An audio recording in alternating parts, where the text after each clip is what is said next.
All right, Dior's become a bit of a polarizing topic as of late, with all the stuff that's going on. Francis Kurkdjian not doing a great job with the fragrances, destroying Dior Homme Parfum, releasing something so lackluster earlier this year. And I see from comments, and I try not to read reviews, but as I'm passing by, I see comments, read comments for fragrances, and people are really not enjoying what's happening with Dior lately. But I don't want to get into the politics of fragrances. I'm all about fragrances here. And if I find a great smelling fragrance, I'm going to talk to you guys about it. So last October, I finally got to sample the Bois d'Argent Esprit de Parfum fragrance in Paris. I actually posted about it, anticipating the launch of it back in July. So I spoke about it there. I hadn't sampled it yet. And for some reason, it had slipped my mind. And finally, when I was in Paris after my month-long trip in Europe, September to October, early October, I stopped in and sampled it. And I really fell in love with it. So I haven't been the biggest fan of Bois d'Argent. So I like the fragrance. I think I kind of liked it a little more when Annick Menardo's version was selling. But in 2018, Francois Demachy reformulated, and I think he kept it pretty close to the original, but I think I preferred the version that Annick Menardo had done back in 2004, I believe is when that version came out. It was part of a trio of fragrances that was relaunched right when Francis Kurkdjian took over in a kit. It was Eau Noire, Cologne Blanche, and Bois d'Argent. So they brought those back. They took that collection away. They actually also relaunched Cologne Blanche and Eau Noire. Those are gone as well. But they've left Bois d'Argent. I think it's a pretty popular fragrance for the house. And so that's why we now have a Esprit de Parfum version of the fragrance. Dior's not been doing great, especially also since they've now decreased the sizes of their Privés from 250 ml, which this is, to a 200 ml. So that pissed off a lot of people. And yeah, Francis has not been doing great with fragrances. I was so disappointed with Dior Homme Parfum. It was my favorite designer fragrance up until what they gave us early this year. One of the most boring designer fragrances launched for men. In fact, I think this year, 2025 has been one of the worst years for men's designer fragrances. Everything has been pretty lackluster. There's a few things here and there that I liked, but most of the designer men's fragrances were awful. But to the Privé collection and to the Esprit de Parfum series of fragrances, this is my third favorite in the series, and I ended up buying it just as I was in New York from Saks Fifth Avenue. So I was going to buy it in France. It is cheaper there, but I was actually at a stopping point. I did not have any room left in my suitcase to bring back more perfume. So I had to wait to do it when I was here in the States. And the fact that I was going to be in New York City and I bought plenty of fragrances from Sal over in Saks. I usually order it. I decided to stop in and pick up a bottle. Although I had him ship it to me, go figure. So I didn't really physically bring it back with me. So now that it's here, I'm going to do an unboxing for you guys and talk to you about it as well. And if you stay towards the end of the video, at the end of the video, I'm going to do another unboxing. It's another fragrance I bought, but it's not Dior. It's also not part of LVMH. A lot of drama around that brand as well and their parent company. I'll get into that, but it's a fairly luxury brand, the brand I'm going to talk to you about. So that's going to be a bit more of a surprise. Let's talk about Bois d'Argent Esprit de Parfum. First of all, let me know if you guys are a fan of Bois d'Argent, the original. Do you prefer the Annick Menardo version from 2004, or do you prefer the version from 2018 when Francois Demachy had reformulated it? Do add a comment below. Let me find out. I actually felt like it was not the most exciting fragrance. I enjoyed it, but there was something ethereal about it. It didn't have that density that I liked in fragrances. It was very ethereal and airy because it is in the end, it's a iris focused resinous amber fragrance. So it's got myrrh as a note, but it felt very thin and airy, as I said. But this version, they've actually deepened the version up to such a intense concentration. And even though I've complained about Dior Homme Parfum, really not enjoying a lot of the releases that Francis has done for Dior, I am actually enjoying several of the Esprit de Parfum versions. They're very expensive. That's another negative. They're really, really expensive fragrances, but I think there's a few that are really, really great. For example, very first one I bought in this series is Rouge Trafalgar. I felt like that was an instant buy. I smelled it and I loved it and I bought it right away. The second one was last year when I was in New York City at the end of the year in December. I ended up buying Gris Dior from Sal over at Saks Fifth Avenue. And then this year, the third one is Bois d'Argent. So this came out, I think, around September. So it's originally Annick Menardo in the Eau de Parfum version. Then Francois Demachy reformulated for the relaunch of the Privé collection. Now it's Francis Kurkdjian who's done the Esprit de Parfum version. It's an 80 ml for $470. And it's a unisex offering. It's also Extrait de Parfum, which I don't like this Esprit de Parfum terminology they use for this collection. Why not just call it Extrait de Parfum? Because in the end it is that, but they're calling it Esprit de Parfum, but it's an Extrait de Parfum concentration. So as you can see right down there. So Esprit de Parfum. So Bois d'Argent, Esprit de Parfum. It's an Extrait de Parfum. It's 80 ml for $470. So with tax, it's over $500. So it's quite pricey. And fragrances have been getting expensive. I do enjoy my really highly concentrated fragrances. And the fact that this smelled great and also was really highly concentrated, I had to buy it, obviously, as I said. I've worn plenty of samples of it. I just haven't really owned the bottle yet, so I'm going to open it up for you guys. But for notes breakdown, we've got incense or olibanum, we've got ambergris ambroxan, iris, and we have actual ambergris. So ambroxan is a note that it's a note that actually the experience is the same as ambergris, but they don't smell alike. So you have the same exact experience. It's a kind of salty, ambery, woody, spicy, a little marine aquatic, all into the ambroxan. So not only do they have apparently real ambergris in here, they also have ambroxan, which ambroxan is to replace the usage of ambergris because ambergris is so expensive. So they don't smell alike to me. But here's the bottle. They are smaller bottles, as you can see. They have some information on the back of the bottle, as you can see right there as well. I thought that they removed Christian's name. It says Christian Dior. I thought that they had removed. I guess they still keep it. So let's go ahead and sample it. What I liked about this one, it's totally reminding me of the original, but that ethereal quality has been removed. It's just thick and dense now. So the original also had a honeyed experience that's also amplified. It's just a really rich, ambery, powdery, sweet, spicy, and smoky. There's a syrupy quality about it, and I think we're getting that from the fact that there's something honeyed in here. The notes breakdown didn't mention honeyed, but I mean honey as a note, but I think they're bringing out the honeyed qualities through different accords they're creating with some of the notes and ingredients they're using. Sure, it has some, vanilla qualities lightly under there, but it's more honeyed, syrupy, a bit sticky, but it's a nice contrast with kind of a churchy incense note, olibanum. So you've got that smokiness, but there's enough of the sweetness, the honey touches that balances it out and doesn't make it extremely cold. It adds the warmth to the fragrance. This will be a perfect fragrance to add to.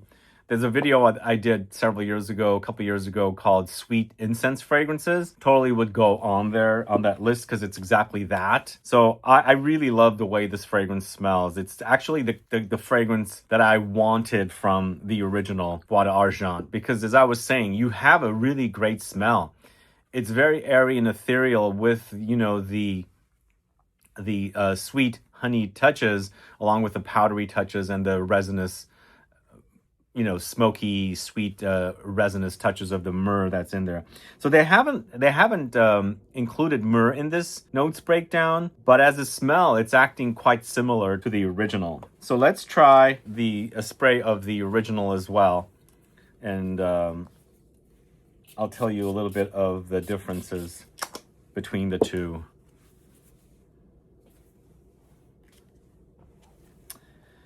So for me, the original is a lot fresher.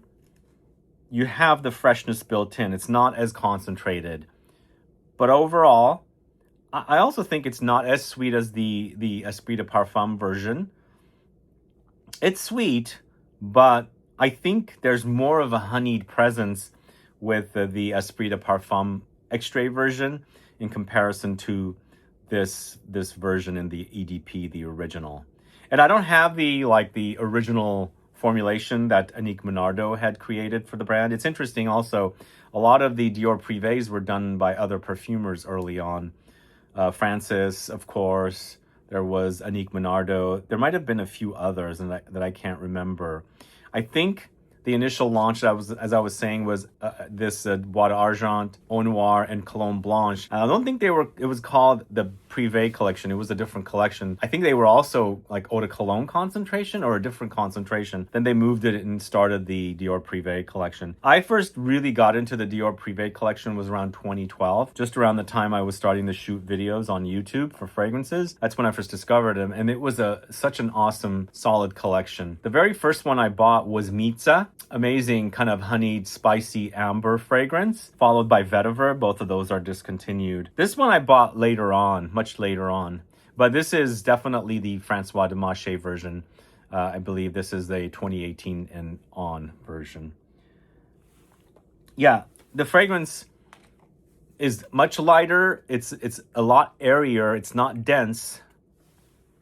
But with the new version, it smells super fantastic. It's sweet and honeyed, smoky and spicy, and powdery. Along the way, you've got the ambery touches, the resinous, balsamic touches are all in here. It's super awesome. There's something also cozy about it, even though you've got those contrasts with against the sweetness and the powderiness. There's definitely, the smoky touches and the spicy touches.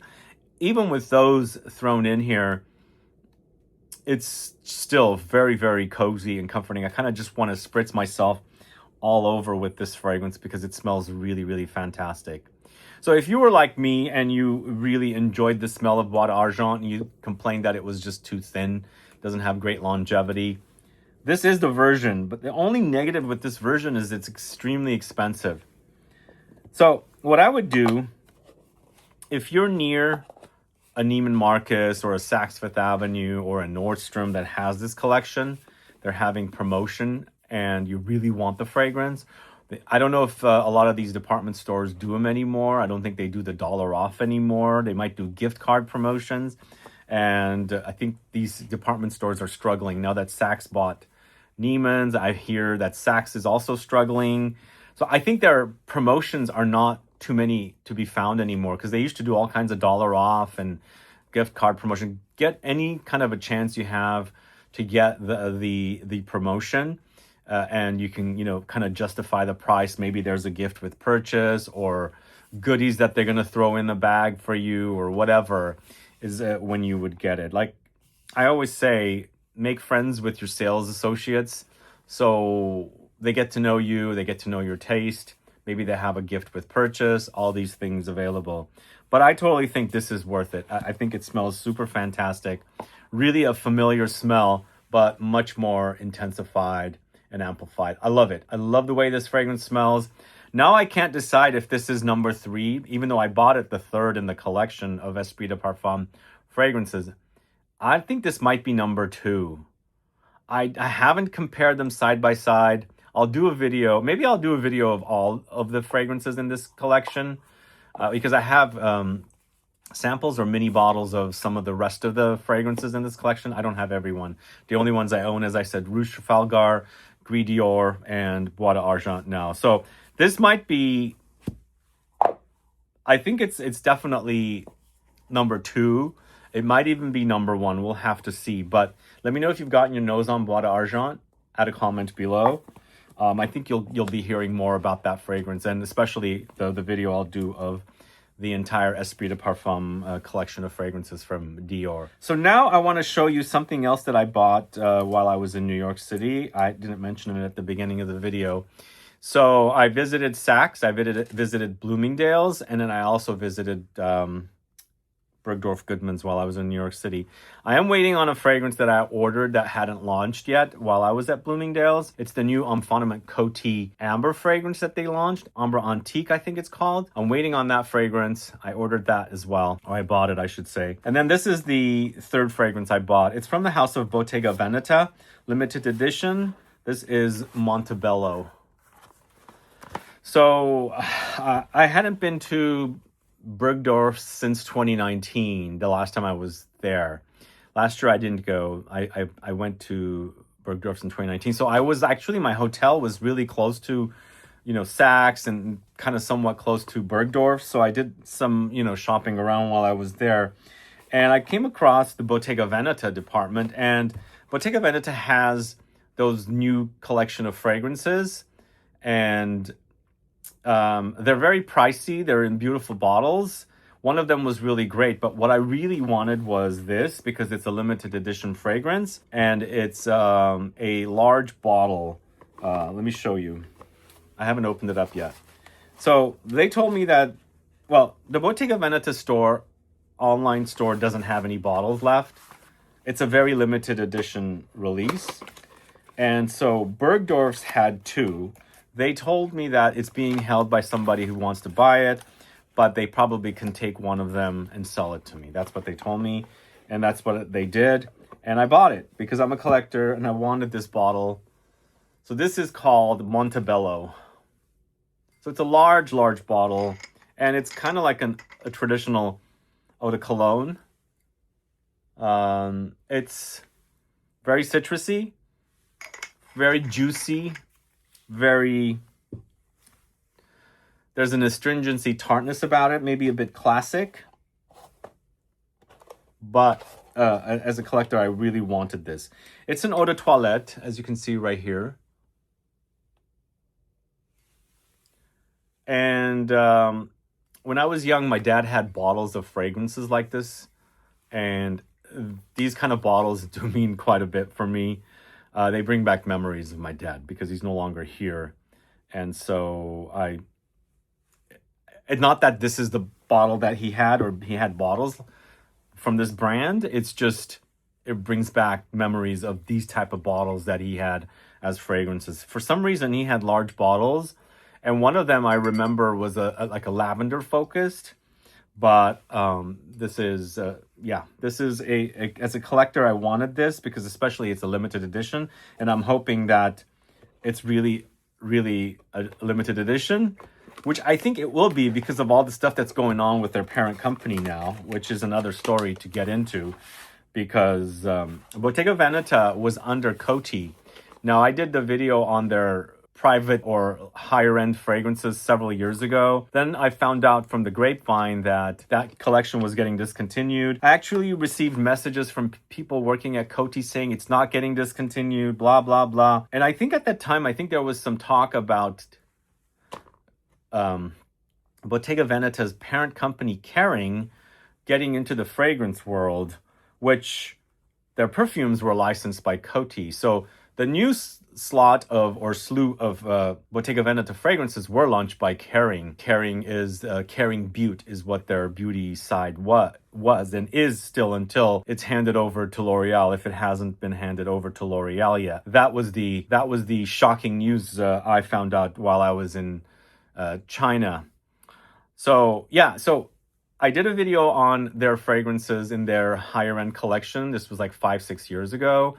And so then later I found out that I think that collection was discontinued. People from Coty were reaching out to me, telling me it's not discontinued. So I think at that time there was something going on about Bottega Veneta leaving Coty and going into Kering Beauty, fragrances. And so I just left my videos and my mentions of the collection being discontinued. And sure enough, last year under Kering, Bottega Veneta launched 3 or 4 fragrances, I think it was, maybe 5. And very expensive. They come in these like marble holders. I don't have any of those, but this one is also launched under Kering. And it mentioned Kering on the bottle of all things. It's not on the box. Let me show you. Manufactured for Kering Butte, it says. Right there. So yeah, this is under Kering, but the previous fragrances that they launched were all under Coty. Coty's license, I guess, had ended. But again, it was very shocking to find out that Kering was selling off their beauty business. And I think they're hurting. The whole fashion world, the beauty, luxury fashion beauty world is not the beauty as much. I think it's the fashion side is hurting. And especially since Kering 2 years ago bought Creed for over $3 billion. Was it 3 billion, under 3 billion, just somewhere around 3 billion. And I thought they were primed to buy up some of the biggest niche houses. Like I thought maybe Kering Butte would buy, you know, Xerjoff, maybe Nichane, maybe a lot of these higher end luxury niche houses, they would be bought. But the fact that they're hurting, they sold off their entire beauty business. And so now it's going to be all under L'Oreal. But anyway, this is a lot of news to cover just for the fact that this bottle is a limited edition. So what I was leading up to is sometimes brands release things and they say it's a limited edition and then they bring them back and put it in permanently. But the fact that I think Kering sold their beauty side, this might never come back. And that was one of the reasons why I was justifying having this this fragrance. But let me go ahead and quickly smell for you just to give you some more info about this. So it's actually more like a traditional eau de cologne, but they do say the concentration is EDT. Not an EDC, but an EDP. This one is not going to fit. Let's...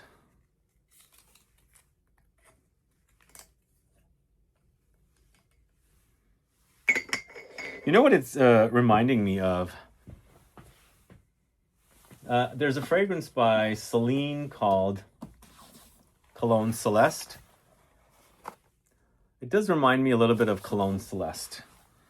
This also came out... Well, this one actually came with a sprayer that you can add into it, but it was with a big cap like this if you wanted to just display your bottle with the beautiful cap, and you can use it as a splash. But thankfully the Celine Cologne Celeste is with a sprayer, but I don't think you can really put a sprayer on that big old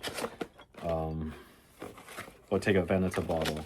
But they do remind me of one another as far as smells go, which is interesting. Kind of a vintage style. Not so vintage, it's modern, but they definitely are, you know, referencing the kind of smells I'm familiar with as far as eau de colognes go, and making it modern, making it more concentrated. I believe the Celine is eau de cologne, it says, but the Bottega Veneta is eau de toilette. But yeah, very soapy, very clean. Neroli, orange blossom, lots of citruses. Perhaps there's some like aromatics in there, like maybe grassy vetiver a little bit in the base, maybe some aromatic spicy notes up top. But what I'm picking up is a lot of the citruses. It's quite juicy and zesty, zingy. It's green and very citrusy and citrus floral. Those are like what's dominating here. It's beautiful, actually. It's really, really gorgeous. No, I'm glad to have this. As a collector, it's a nice collector bottle. As soon as I saw this, in fact, I discussed it in another video of fragrances launching soon. I do those quite often. Unfortunately, I haven't done one in a while, but I think I have one. I should have one soon. But it's nice to have it in the collection, and hopefully it'll forever stay a limited edition fragrance. So this was quite pricey, but it's also 500 ml, almost 500, I should say, 490 ml. But I was doing some research on the Bottega Veneta website, and they're completely sold out, it says. A splash of freshness and elegance, a radiant blend of the finest Italian cedrat and orange blossom. Yeah, it smells like orange blossom. Anyway, those are what I have for you today in today's video, but I'm mostly happy with the fact that this is a great release. Quite pricey release, but a great smelling fragrance. You'll be hearing more about this one. I will talk about it. I'm glad to have it. And I'm glad to have brought it back from New York with me. Bought it there. Actually, they shipped it to me is what I said earlier. So it's nice to have free shipping. But anyway, that's all I have for you guys. As I said, if you have any questions or comments, guys, do list below. Let me know if you have any questions about either of these two fragrances. And stay tuned for me to talk about Enfant Coty's Ambre Antique. So the Ambre Antique or Ambre Antique from Enfant Coty, I believe is an older fragrance that's been redone for Coty's sister house Enfant Coty. I never got my nose on it. It's completely blind. So I got my nose on this. This was sealed, so this was also blind. But I haven't smelled the Enfant Coty Ambre Antique either, so I'll mention it in some videos. But that fragrance, I heard this is 1,000 or 2,000 bottles. I can't remember how many of the Ambre Antique. I think it's around 4,000 bottles they only have. I don't know. But I'm a sucker for limited edition fragrances, and we'll see what it's all about. And I'll report on that. But let me know if you have any questions about these fragrances. Do add a comment here, and thanks so much for watching today. Please like the video, share it. Please subscribe to the channel if you haven't yet, and I'll be back with more videos very soon. Have a good one. Goodbye. All right, quick update also about the name on the box and the bottle. So look at this. Christian Dior Paris for Bois d'Argent Esprit de Parfum. And also on the bottle itself. So it looks like they do that with the Privé collection. So this is Bois Talisman. I bought it last year or early this year. This is in the 200 ml bottle. It's not a 250 ml bottle. And so they do have Christian Dior on these Privé fragrances, but they don't have it on their signature line. It just says Dior on the signature line. Look at this. No Christian Dior, just Dior.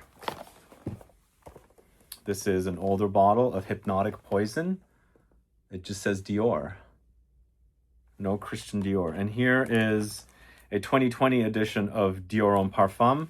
It just says Dior right there. So yeah, I guess the Privé collection still uses Christian Dior. I'm surprised that they are doing that. Maybe they consider it or regard it as a higher quality collection of fragrances, so they're putting his name on it, his full name. But since mass market fragrances, maybe just the logo of the last name matters more. I don't know. If you guys have any idea or thoughts on why this is, let us know. But see, on the back, it does say Parfums Christian Dior. Same thing with my 2020 edition of Dior Homme Parfum. This is Fahrenheit, also saying Parfums Christian Dior. Even the latest version of Dior Homme Parfum, the one I don't like, says Parfums Christian Dior. But the logo is just Dior. Dior. Dior. But on here, yeah, even on the bottom of this, it says Parfums Christian Dior right there. And on the front, it just says Christian Dior. So yeah, there's differences between these two. But yeah, if anybody has the lowdown on this, let us know. Add a comment below.